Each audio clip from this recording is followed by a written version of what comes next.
We have a strange case now of 3 lawyers accused of trying to get a rival attorney busted for DUI right in the middle of a big trial. They're now fighting to keep their licenses to practice law, and ABC's Mara Scavacampo is here with the story. Good morning, Mara. George, good morning. Those 3 lawyers are now in serious legal trouble themselves for allegedly using their attractive paralegal to get an opposing attorney drunk, all just to get him thrown off the case. I'd like to check your eyes real quick. A DUI arrest caught on camera. The driver, a prominent Tampa lawyer in the middle of a high-profile case. Turn around. But investigators say he was set up. His rival attorneys allegedly using this woman to set a honey trap. Were you arrested for DUI? Yes. Were you taken to jail? Yes.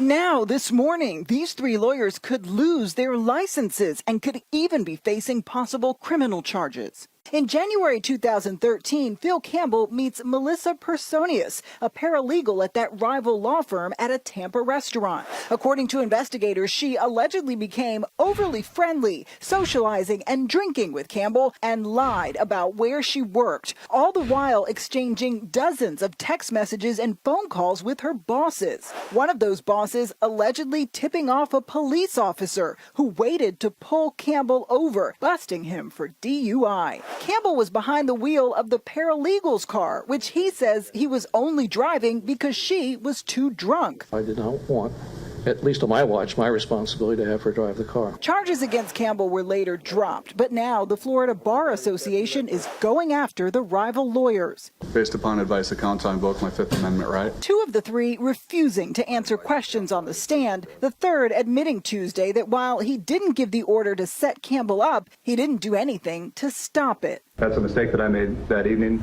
As for the woman at the center of the so-called honey trap, I invoke my right to the Fifth Amendment. Legal experts say the possibility of disbarment could be the least of these lawyers' worries right now. The federal government and the FBI are involved in this case very heavily, and I'm fairly certain that we will see a criminal indictment at some point in the future. Now, the police officer who arrested Campbell has since been fired. That paralegal, Melissa Personius, is still working for the law firm, but not in their Tampa offices.